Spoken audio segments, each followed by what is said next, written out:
Человек вышел в космическое пространство, находится в свободном плавании. Всем привет! С вами Физика для гуманитариев. Вы замечали, что дизайнеры рисуют ракеты своеобразно?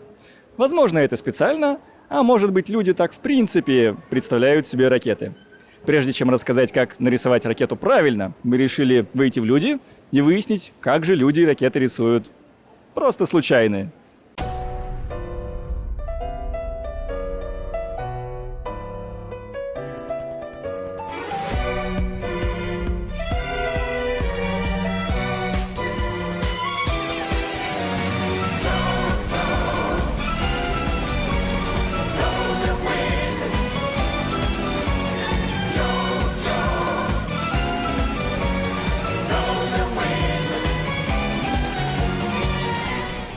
Всем привет!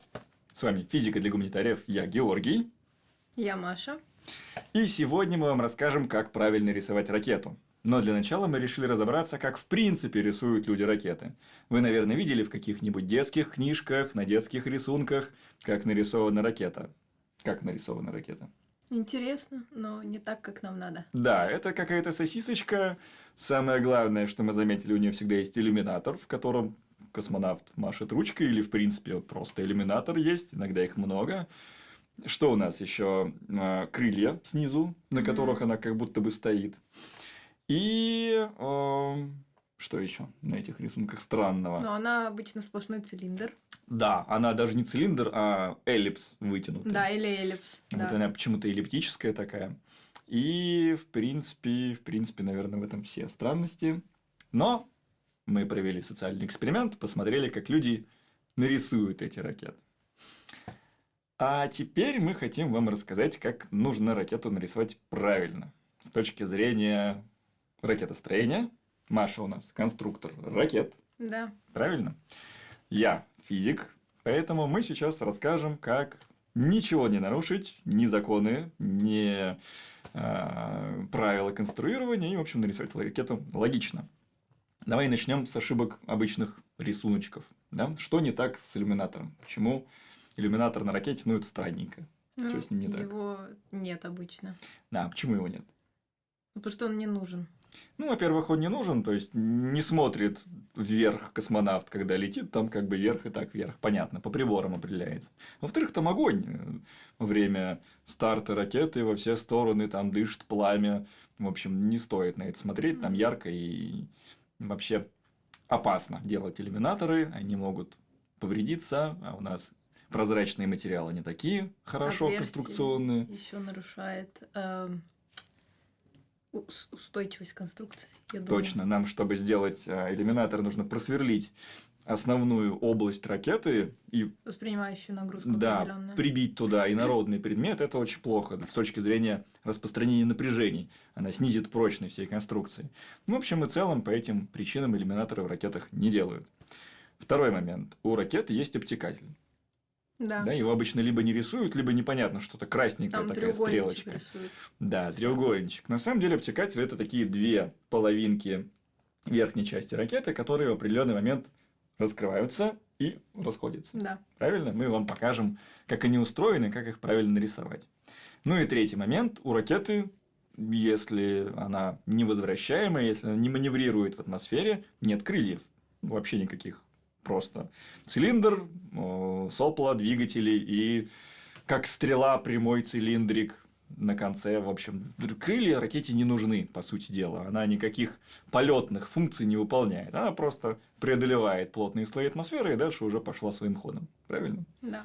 Кроме того, на рисунках, в детских книжечках вот эти крылья, они как будто подставки. Как будто вот она стоит на них. А на самом деле ракета стоит иначе. Как ракета у нас ставится? Она стоит на хвостовом отсеке.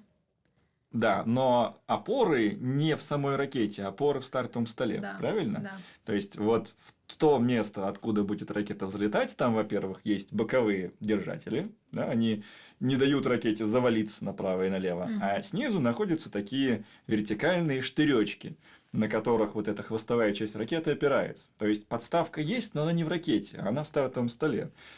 Поэтому рисовать ее в ракете, подставку, то, на что бы она опиралась, не нужно. Она в космосе уже ни на что не опирается. Она уже, обычная ракета, не будет никуда садиться на планеты. Эти все части ракеты отстыкуются и улетят в космос. Поэтому они нам больше вот в качестве подставки не нужны. Да? Еще некоторые рисуют дверцы. Чтобы Дверцы. космонавт не только смотрел, а смог зайти. Вот я сейчас вспомнила. Ага, а как же они тогда заходят в нормальные ракеты? Где там, Их на там самом деле, сверху двери? загружают. То есть, сначала вот эта вот ракета состоит из двигателей, баков с горючим, вокруг баков обечайка, ну, это просто лист металла, а наверху, если там люди, это космический аппарат. И вот, как только вот космический аппарат загрузили краном наверх этой обечайки, туда же внутрь заходят человечки через маленький люк, а потом накрывают все это обтекателем. Поэтому дверь не видна, она скрыта. Мгм. Она просто в процессе сборки ракеты закрывается конструктивными элементами. Поэтому двери мы уже не увидим. Вообще, мне кажется, что там он изначально уже собран с обтекателем, но в обтекателе могут быть какие-то съемные панели. То есть все-таки дверь есть. Я думаю, правильно? она такая условная, ну, конечно, есть. Для приборов, потому что сборка этих элементов, мне кажется, происходит не на стартовом столе, а перед. Возможно, значит, все. Но это зависит от конкретной ракеты, я бы сказала. Дверь, получается, есть. Ну да, но она не снизу. Они не заходят снизу по земле. А это не важно. Там подъезжает штучка, как бы через стартовую. Понятно. Ну все, раз дверь есть, значит, штуку. нельзя грех ставить за наличие двери, если она существует. Нет, подожди, условный иллюминатор же тоже есть, но в космическом аппарате. Да, вот он как раз Он скрыт под есть. обтекателем. Его не видно. Но он есть. Но он откроется, когда обтекатель разлетится. Правильно? Ну хорошо. То есть, если бы дверь тоже была скрыта под обтекателем, но вот если она в нем есть, то мы как бы ее оставляем. Это не такой уже грех. Так, теперь форма ракеты. Формы ракеты рисуют как сосисочку такую припухлую, эллипсом, короче.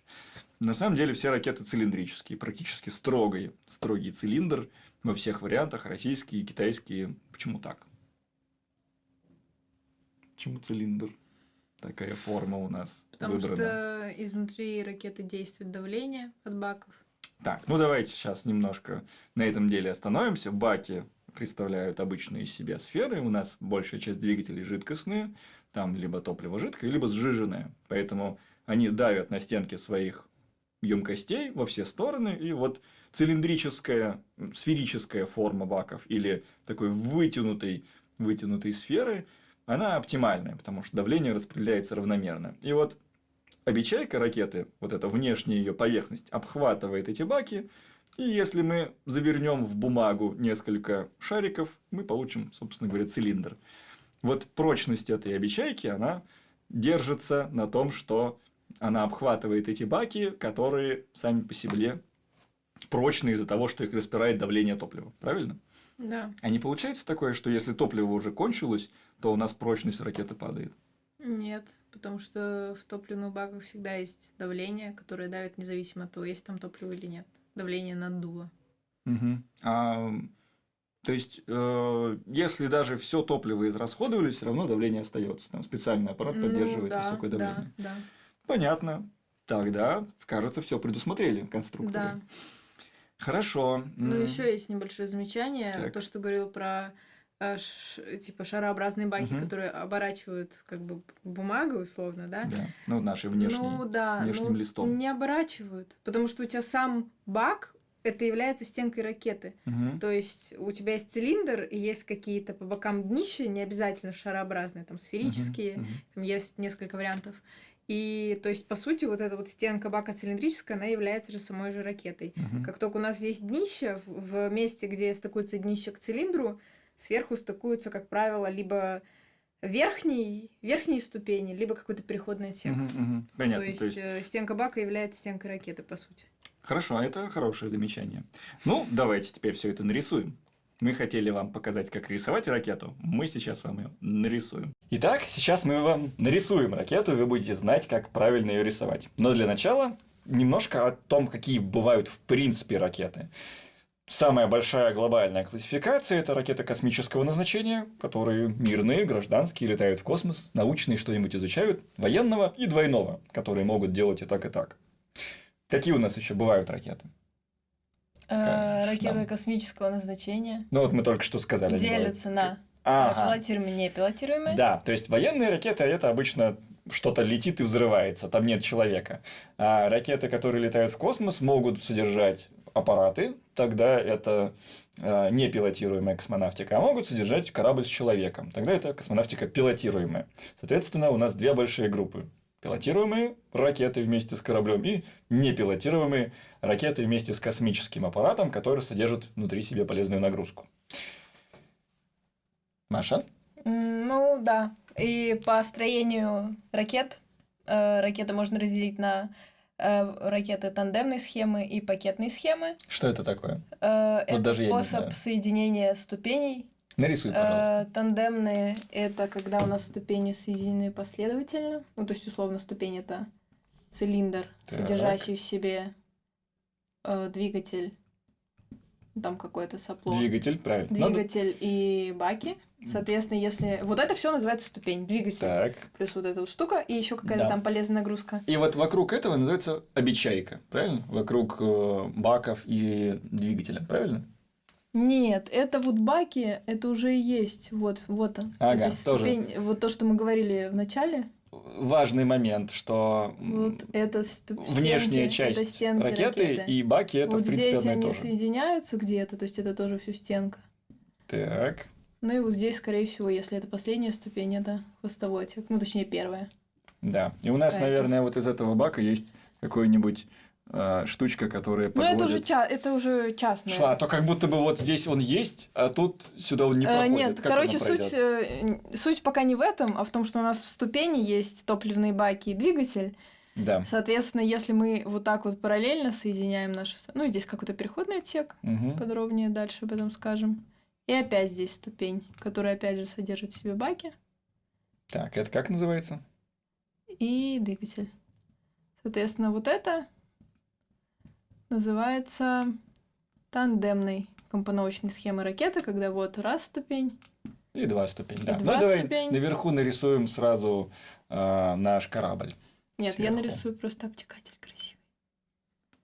Ну, я хочу и кораблик под обтекателем. Рисуй. Хорошо, сейчас я нарисую кораблик. Но мы уже немножко рассказали. Ну, Из чего состоит так, ракета, это по верхам. да? Но- По верхам. Давайте сразу А- скажем, что бывают одноступенчатые ракеты, в которых, в принципе, одна ступень. Да. Вот этой нижней части нет, Да. просто вот верхней Но части тогда все мы полетело. можем не говорить вообще о какой-либо компоновке Да, ступеней, да. потому А что если у нас ступеней одна много, больше, чем одна, то есть Да. различные варианты компоновки. И вот мы Да. здесь нарисовали тандемную, когда все ступени Да. одна за одной идут. последовательно А соединяются. может друг их к другу. быть больше, чем две? 3, 4, Да, 5? 3, 4, 5. Ну, Максимум. 3 может быть, больше нет смысла. Большая Хорошо. масса получается и бессмысленно. Точно, у нас есть некоторый предел эффективности химических двигателей в принципе, поэтому мы не можем долететь очень далеко. Что такое нас? Зрители подсказывают, что что-то не так. Алексей, что не так? Рядом с синим желтые маркеры, мне кажется, сейчас не... Алексей, если бы ты не сказал, никто бы вот не понял это. Возьми розовый. Я не хочу, я хочу желтый, мне нравится. Давай я розовый возьму. Я хочу нарисовать космический аппарат. Вот здесь у нас типа такой маленький союзик, корявенький, конечно же. Вот. А здесь наверху у нас еще одна ракетка. Такая Маленькая. маленькая и некрасивая. И вот здесь у нас жидкое топливо плещется. Так. Ну, я думаю, они полностью заполнены. Ну, условно. Это нарисовали просто их. показать, что оно какое-то жидкое, а здесь у нас Волнуется. ничего не А волнуется. здесь у нас твердое топливо, да.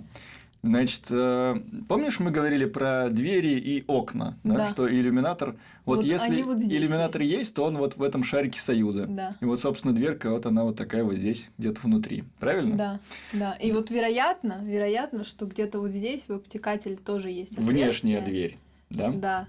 Как раз здесь какая-то стартовая. А давай мы надпись. нарисуем и этот самый стартовую площадку со Стартовую стартовым площадку? столом. Хорошо. Рисуй. Хорошо, говорит, и не рисует. Что думаешь? Я женщину позвал сниматься. Эксплуатировать ее, конечно. Это как-то простенько. Может, у нее какая-то структура есть. Ну, давай, мы ты имеешь хотели представление о ножки структуре? еще нарисовать ей. Я не хотела ножки рисовать. Хотела? Ты же говорил, что там ножки. Давай. Я тебе говорила, что они есть. Вот, и это уже заявка на то, чтобы их нарисовать. Ну, давай, нарисуй нам. На чем ракета стоит? Как она опирается? А я, ну, вот как-то вот Так. какое-то отверстие, и вот какие-то есть Ножники. Вот. штуки, да. принадлежащие Они не полетят статовому никуда. столу. Они вот тут так и останутся. Ну и у нас скорее есть еще всего, есть с другой стороны тоже крепелка, что-то вот чтобы такое. она хорошо, устойчиво держалась. Мы отошли от темы на самом деле. Почему? Ну, Потому мы что показываем... мы рассказывали про тандемную схему, есть еще пакетная схема. Да, но вначале мы примерно покажем, как ракета вот на старте крепится. Вот эти вот наши розовые, фиолетовые части отойдут, вот эти штучки останутся. Если вдруг начинается проблема в ракете, начинает она взрываться, то вот эта вот маленькая ракета активируется и выбрасывает космический Да, но это корабль. происходит в полете, а не тогда, когда она стоит на старте. А вдруг она прямо на старте взрывается? Такой, все, капец, сейчас будет взрыв. Надо же как-то человеков вывести, правильно, отсюда? Она тогда их Ну, подозреваю, откинет. что да. Вот. Помните в фильме «Человек из стали» Супермен спасал космический корабль от взрыва на стартовой площадке? Вот не нужен Супермен, вот он наш маленький Супермен, он нас, если что, унесет человечков.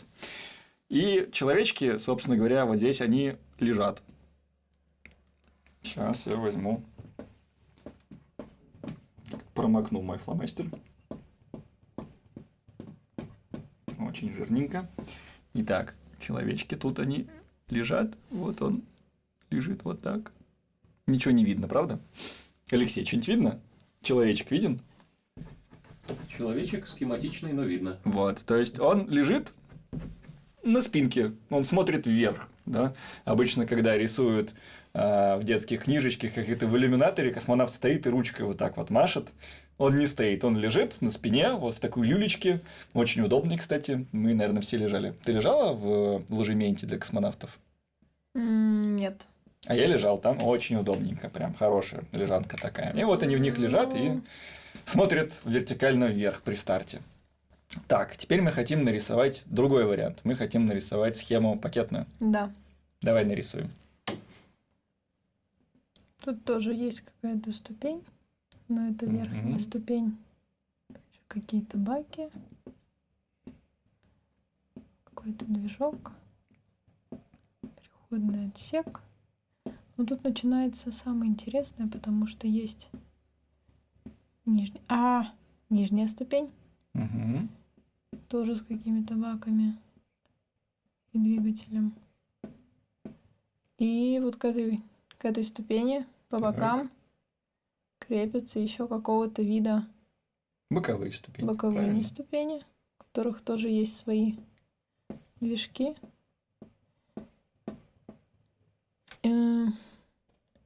Тогда и топливные баки тоже. Там каких-то особых форм. Если это вот такие ступени, например. Ага. Они более как вытянутые, у Союза. получаются.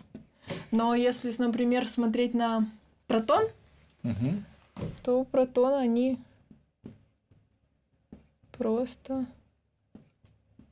Цилиндрики такие. цилиндрики. И Они- здесь как бы по маленькому обтекателю. Мгм. Есть и вот такой вариант. Да. Там Хорошо. тоже какой-то обтекатель. Значит, давай тогда еще поговорим. И количество вот этих вот ступеней, это мы смотрим как бы вот так, их Мгм. может быть снизу смотреть. Так, Они могут, ну, это условный как бы круг, его нет, да, по сути. так, И они могут быть, их может быть 4, так. может быть 6. Мгм. По-моему, у протона 6 как раз-таки. А можно прям И- бесконечно напихать? 10, 20, 50, 150. Будет тяжело. Проблема вообще вот этой схемы в том, Мгм. что у тебя... Ну, то есть здесь у тебя вот, ну, ступени же разделяются, Угу. когда они отработали. Соответственно, здесь ты контролируешь только вот это разделение. То есть у тебя Мгм. есть какой-то один стык.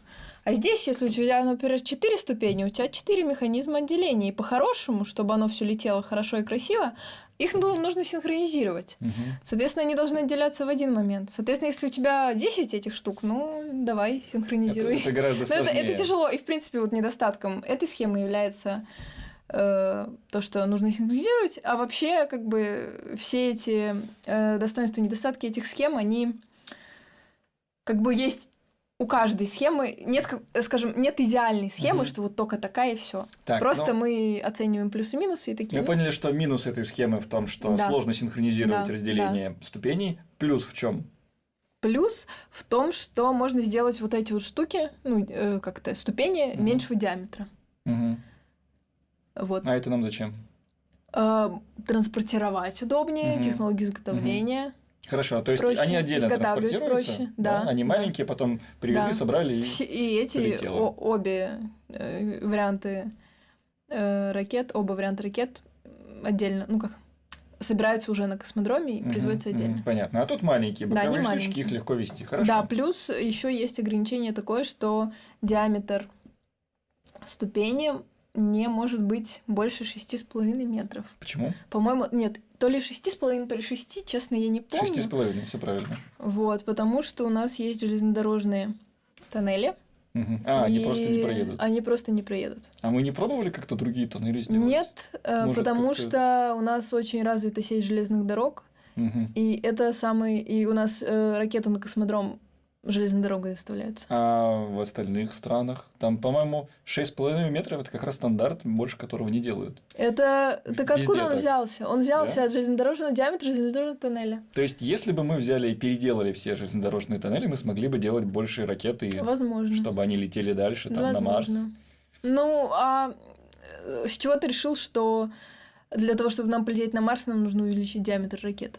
Ну, чтобы была дополнительная степень свободы. Вдруг у нас не получается, вот, Crew Dragon как-то вот на Марс не полетел, мы хотим супер Ну, ангару нет, сделать потолще. ты хочешь за счет увеличения диаметра типа увеличить количество топлива. Да, вот Но у это нас вот Ангара сейчас такой не спорный становится момент. сверхтяжелой ракетой, которая может до Марса Да, долететь. да. Но Ей Ангара-то нужно вот сделать такая. больше.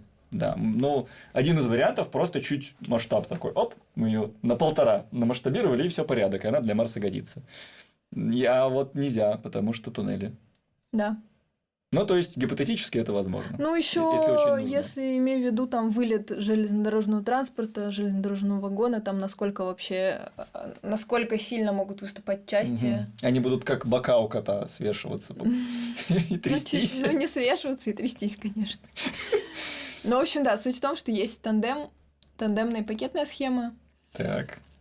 И, ну, вообще, по сути, вот это как бы, вот это пример пакетной схемы, а вот это тандем, то есть, по сути, вот это все это как бы как Комбинированное. смешанное, да, комбинированное. А Но еще пакет как бы сам по себе отдельно вот так, может быть, где-то и существует, но не в каких-то популярных ракетах типа Протона, Союза, Ангары. хорошо. А вот еще у нас обтекатель, он состоит из 2 частей. Вертикально разделены 2 половинки. Да. Как они раскрываются и как они соединены? Когда уже ракета вот полетела, она отбросила все свои ступени и хочет обтекатель раскрыться. Как вот это все происходит?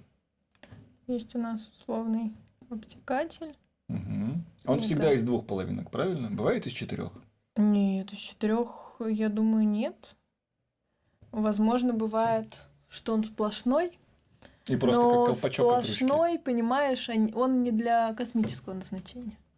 Он Для для специального назначения. Понятно. Когда его, в принципе, не важно, что там разделяется, что там не разделяется. хлопок Да, сделать, да? да. Ну ладно, хорошо. Ну Значит, вот. у нас всегда 2 Соответственно, половинки. да. А как они держатся вместе? Скорее всего, я предполагаю, по-моему, значит, сначала мы соединяем вот эти половинки, то есть Так, 2, берем так. вот так вот между собой. Сверху, да? И вот здесь есть какие-то поперечные замки. Так. Там их энное количество штук, в зависимости от Мгм. размеров обтекателя, они как-то каким-то штырьком друг с другом Мгм. как-то На соединены. тросике, наверное, да? Ну, вот не уверена, что прям на тросике, но что-то тут такое. А потом мы дергаем за тросик, и они раскроются. Да. А и прикол в том, почему они все объединены, чтобы раскрыться одновременно. Так, И а есть снизу еще есть какие-то поперечные замки. штучки. Мгм. Поперечные замки. И, И там 2 тросик. ну да, что-то типа того. И мы за него потом дернем, да? Да. Чтобы он сначала раскрылся, Да. а потом И если разлетелся. рассматривать вот эту вот часть поближе, то там что-то типа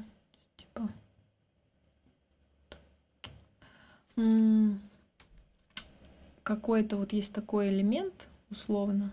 Вот здесь есть рычажок, Мгм. какой-то. И здесь есть определенная, как бы это сказать, кнопочка. В общем, если рассматривать вот этот элемент поближе, вот он выглядит примерно так. Здесь есть такой замок круговой, здесь молоточек, который может нажать. Здесь есть соответствующая кнопочка. Значит, мы разделили эти замки. Ну, тут понятно, тут есть, скорее всего, пружина, которая их расталкивает как-то. Соответственно, мы одновременно срабатывают эти замки, пружинки разжимаются, створки расталкиваются, при этом как бы она в эту сторону вот так идет, поскольку она закреплена вот здесь снизу. Это элемент вращения, который вращается. Она отходит сюда. В какой-то момент вот этот рычажок нажимает на эту кнопочку. Тут, ну и тут как бы вот это все одна часть обтекателя, условно, здесь ракета. Соответственно, нажимая на кнопочку, у нас происходит отделение вот этой нашей створки обтекателя от ракеты. И таким образом наша створка как-то... Как цветочек раскрывается. Да, как-то вот в таком положении оказывается. При этом сила, ну, чуть пониже, может быть. При этом сила вот этих пружинных обтекателей, они рассчитываются так... Ой, не пружинных обтекателей, пружинных толкателей, обтекателя, рассчитываются так, чтобы они отвели створку на нужное расстояние, безопасное расстояние, чтобы эта створка не ударилась об ступень, да. Так, хорошо. Значит, Вот мы так. вот теперь представляем, как выглядит ракета в Целиком? схеме. В конструктивно-компоновочной схеме тандем. Да, вот это вот у нас тандем Да. с пипиркой, дополнительной ракеткой. Вот это у нас, значит, пакетная схема. Да. Два вот таких варианта. Ну, здесь тоже, тут тоже будет маленькая ракетка, если здесь летит человечек. Да, Нарисуй, еще, пожалуйста, кстати, у меня не хочет маркер. наверное, вот если посмотреть на Союз, по-моему, как раз-таки Союз, он разве висит при старте? По-моему, как раз-таки вот такая вот схема старта, она как раз-таки вот для таких вот штук, Так. потому что они большие, ты их не подвесишь вот за вот это вот. Оно все тут соединено. Некоторые ракеты просто висят вот на этих боковых креплениях, правильно? Которые расходятся. И В общем, я хочу сказать, что, скорее всего, пакет как раз-таки стоит, а тандем, его тут есть какие-то кольца, которые при старте там потом как-то отстреливаются или еще что-нибудь типа того. Ну, на вид ракеты это уже не повлияет. Тандем Просто у ракеты нет ножек. висит. Ну, у ракеты нигде нет ножек, ни здесь, Вот. ни здесь. Значит, Ножки есть на стартовом какой еще есть вариант? Я видел, что в верхней части ракеты может быть обтекатель больше, чем ее да, ступень. может быть. Бывает такое? Да, может быть, такое бывает. Давай мы нарисуем такую ракету с чупа-чупсом наверху. С чупа-чупсом наверху. Да. А где мы будем ее рисовать? Расскажи мне.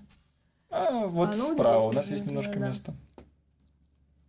Просто такой вид головного обтекателя. Но он просто большой, больше, чем... Но объем у него, да, увеличенный. Да, когда у нас какая-то большая штука там лежит под ним. Да. Вот. А он также раскрывается, как две половинки? Конечно. Или он слетает? Конечно, целиком? нет, Раскрывается. ничего не слетает. Ага. Так же. То есть вот верхняя часть ракеты может выглядеть так. Да. Вот эта вот система спасения корабля, она ведь может быть не в виде вот этой ракетки, а просто по бокам сопла. Где? Ну вот здесь, тут, по бокам сопла. Бывает такое? По бокам на обтекателе сопла? Да. А что она тогда спасет? Ну, она как бы их выдернет из него, нет? Кого выдернет-то? Как космический кораблик. Как Вбок. ты это себе представляешь? Покажи, я не понимаю. Но Покажи. ну, вот я видел, что вот такие штуки есть вот на них. Здесь маленькие сопла. И все. Что они делают, я не знаю. Если маленькие сопла на обтекателе... Да. Тут, скорее всего, возвращаемые обтекатели, скорее всего, нет? По-моему, есть система возвращения обтекателя. Не знаю, без понятия. Хорошо. Ну, чисто технически. Не то, что понятно, что, может быть, видел, но хорошо, вот здесь у нас находится наш какой-то там космический аппарат, там с людьми, Угу. а сопла здесь. Вот Мгм. вопрос, как одно другое спасет? В бок его потянет. И... Что потянет? У Ну, тебя смотри, вот тут- обтекатель Вот тут никак он, не как он связан с спасает. космическим Потому что он вот так вот проделал. Да, Вот. а эти сопла к чему они Вот приводят? так же, вот так. А почему они из обтекателя торчат? Ну так и это торчит из обтекателя сверху, это торчит в бок. В чем разница? Смотри, у тебя есть две створки, и, допустим, здесь в створках можно сделать какое-то отверстие, и Так. все норм. А как ты вот тут сбоку сделаешь? Ну, Зачем? Дырку дрелью. Да, то есть это мы возвращаемся к окну в ракете, да? Да, получится окно в ракете. Ну, тут-то у нас дверь-то в ракете есть. Не уверена. Покажи мне эту картинку, я ее не Хорошо, видела. ладненько. Так, давай теперь попробуем нарисовать космический аппарат поближе. Да? Давай. Да. У нас есть место? Вот, у Алексей? тебя есть место, У рисуй. нас есть место. Значит, нас спрашивают некоторые подписчики. Есть такой вопрос интересный. Как ракета рулит без трения? Да? Вопрос. Казалось бы, все наши средства наземные, транспортные, они управляются при помощи трения. Машина, у нее колесо трется о поверхность, оно поворачивается, так машина поворачивает. Самолет тоже, он летит по воздуху, и забирая различные воздушные потоки, самолет может вот совершать повороты.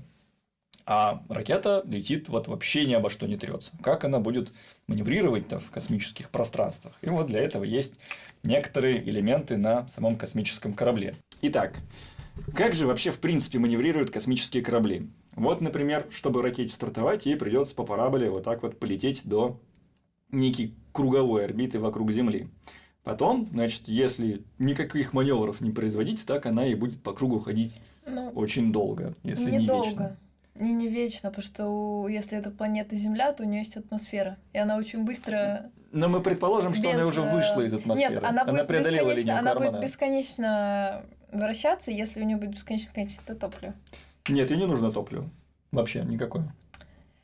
Вот Ну, она уже ты вышла. Ты же понимаешь, что 100 километров это условно, что там выше есть атмосфера, и ее тоже учитывают. Да, ну И вот условно МКС тоже сползает. МКС, да, Несмотря на то, сползает. что 400 километров. Да, а там 400 100. километров А линия недостаточно. Кармана это 100. Да, но вот мы еще чуть выше поднялись, где атмосферы уже нет. Хорошо. Вот уже атмосфера нас не тормозит, чистая у нас есть гравитации. И в таком случае, если опять же мы попадаем в эквиэнергетическую линию, нам их нужно нарисовать потом, это как раз линии Лагранжа и точки Лагранжа, Да. в которых все у нас очень хорошо с энергией. Если мы на эквиэнергетической линии, то мы будем вечно вращаться. Вот ничего нас не остановит. Есть такой вариант. Да, нас может затормозить атмосфера, нас может куда-то унести. То есть в нашей гравитационной системе Земля, Луна, Солнце, они все притягивают. Есть точки, к которым притяжение больше всего притягивается. Но мы предположим, что мы на такой вот линии, на которой наша потенциальная энергия сохраняется. Поэтому мы летим вечно. И вот чтобы эту вечность как-то преодолеть, чтобы куда-то сманеврировать, куда-то попасть, нам нужно поддать газку по направлению движения вот из наших сопел, сделать полкруга и еще раз поддать газку, выровнять нашу орбиту до снова круговой. И вот мы уже подняли высоту нашей орбиты до какой-то нужной точки. А вот здесь, например, Луна находится. Вот мы к ней и хотели попасть. Собственно говоря, различные направления движения ракеты, направления подачи газа из сопел нам дают различные места, куда ракета может попасть. А как же эта ракета относительно своего центра тяжести там вращается? Ну, не ракета, а уже космический корабль, который отделился. Ну, и у него для этого есть особые специальные двигатели. Вот мы сейчас нарисуем наш Союз. Зрители, наверное, меня будут очень сильно ругать, что я плохо Союз нарисовал. Вот у него тоже есть свои двигатели, правильно? Союз, он вот имеет тоже свои двигатели, и на каждой его стороне существуют такие маленькие двигатели ориентации. Так говоришь, как будто у него несколько сторон, это, не знаю, куб, а не цилиндр.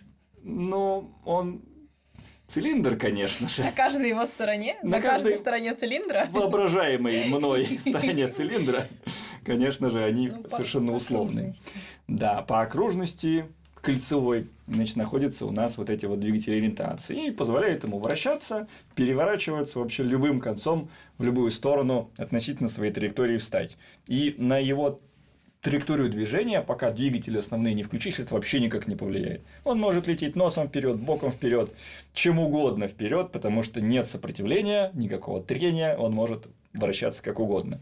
Но вот эти двигатели ориентации, они расходуют топливо. А топливо у нас, однажды оно кончится, бесконечно вихляться нельзя. Поэтому внутри корабля есть еще и гироскопы, которые тоже могут его изменением положения относительно собственного центра тяжести управлять. Зачем нам две системы управления? Может быть, одной бы обошлись? Зачем она такая нужна? И гироскопы, и вот такая вот топливная система ориентации. Но гироскопы, они ничем не управляют. Они просто смотрят как бы то, что есть, и я полагаю... то, Нет, что управляют, должно это быть. управляющие гироскопы. Чистый гироскоп может... Это исполнительный элемент. Оба элемента исполнительные. Двигатель исполнительный элемент. Да, и гироскоп ничем- тоже. Как? Управляет вот Как?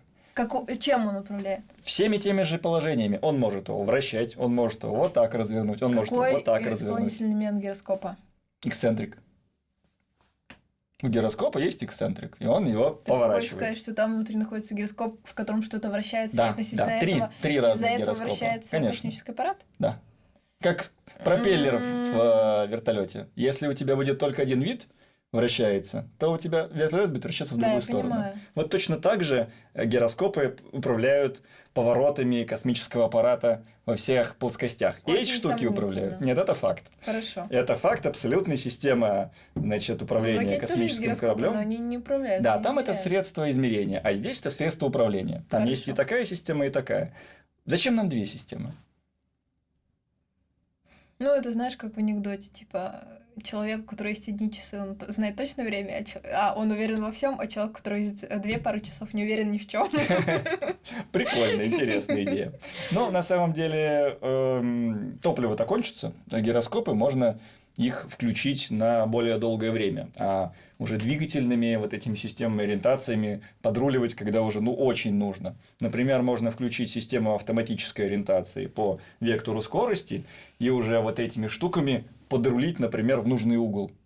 А вот эти гироскопы будут постоянно активироваться и вот наводить нас на какую-то цель. То есть они оба полезны, их можно одновременно сочетать, их можно по отдельности использовать. В космосе Дублирование. все дублируется, да. Очень стараются максимальное число систем продублировать, чтобы были запасные Но варианты. в Так то же что, время, если много будешь дублировать, масса будет большая, так что тут... как Но минимум с эти другим. штуки продублированы. Это вот хотя бы один раз все продублировано. Все системы жизнеобеспечения продублированы, электрические контуры все продублированы. Там управление. Вот чем, например, отличаются ракеты Илона Маска от российских ракет Роскосмоса. В российских ракетах всегда есть ручной дублер. Мгм. То есть, даже несмотря на то, что программа может управлять всеми системами ориентациями, включением двигателя, она сама может выстроить вот этот двухвитковый или многовитковый маневр, называется гомоновский переход. Все равно вот на каждую из этих систем есть ручной дублер. То есть ручка, которую человек может дернуть, которая потянет за тросик, который откроет клапан, и вот этот двигатель вот будет работать. То есть даже если вообще отключается вся электроника, умирает компьютер, там взорвалась ядерная бомба, ничего не работает, ни программы, ничего, у него есть окошечко, там есть, значит, система прицеливания, какой-то вот перекрестие, как на автомате, и он может, дергая за ручки, это будет очень нелегко, этому нужно долго учиться и высокого уровня профессионализмом овладеть, чтобы так делать эффективно, но он может спокойно долететь, пристыковаться к, например, МКС, он может совершить посадку, никакая ему электроника не нужна, все продублировано механически. А вот в SpaceX ракетах там все на автоматике, Да. и вот Снять с человека.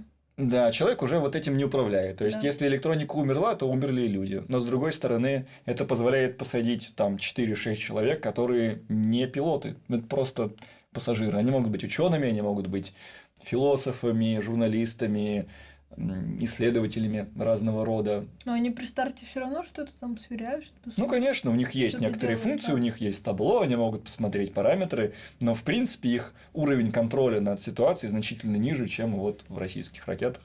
Поэтому российский космос, он безопаснее, но большее число людей должно быть высококвалифицированными именно пилотами и техниками вот этой системы, и значительно меньшее число ученых российских может полететь в космос. А Мгм. вот в Америке все наоборот.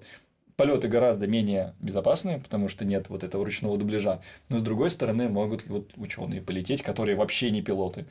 Это все равно, что, например, чтобы в ЦЕРН, к Большому адронному коллайдеру, летали только люди, которые могут сами самолет посадить. Вот это вот российская система. А американская летают все, но самолет на автопилоте. И вот как сядет, так сядет.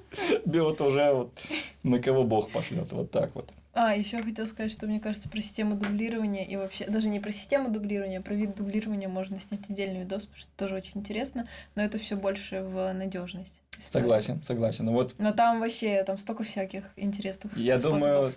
Там тервер, математика какая-то. Конечно, конечно. Я думаю, мы вот коснемся этого момента, потому что Маша конструктор ракет, а я специалист по качеству проведения экспериментов. У нас И мы думаем, что у нас что-то получится. Да. Думаем, что мы сможем как-то вот это разобрать с научной точки зрения. Итак, теперь вы знаете, как нарисовать ракету грамотно, реалистично, с пониманием сути вещей и композиции ракетостроения.